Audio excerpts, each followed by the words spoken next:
They've crunched the numbers, and there's plenty of dollars and nonsense when it comes to the fiscal year 2011 budgets for the Guam Police and Fire Departments. GPD Administrative Division Chief Captain Mark Charfaris. So it's an extreme domino effect. It's a challenge for the Calvo administration.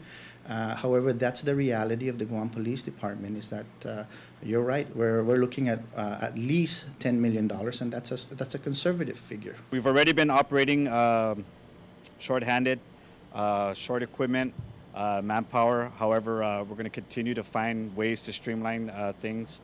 Although we're definitely squeezing pretty much all the juice out of the lemon, but we're going to do what we can with what we have.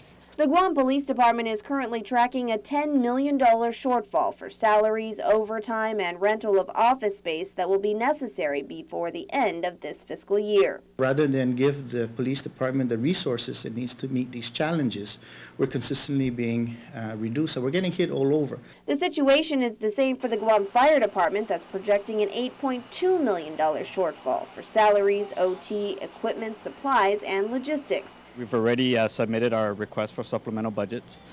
And then we're also being a little more proactive, more progressive with our revenue collection projects that are forthcoming. And that's for like ambulance fees, as well as our fire prevention fees and fines, and updating them to where they need to be.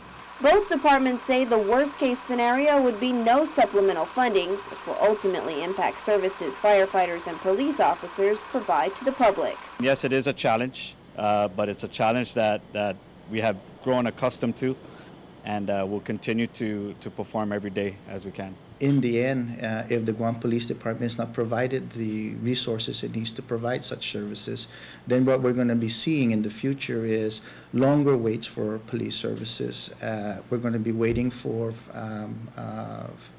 delays in cases because our officers are being overworked and inundated. In hopes that won't happen and responses to emergencies won't be further delayed, both departments are hopeful lawmakers will identify additional funding to grant their supplemental budget requests. Reporting for Guam's News Network, I'm Mindy Egan.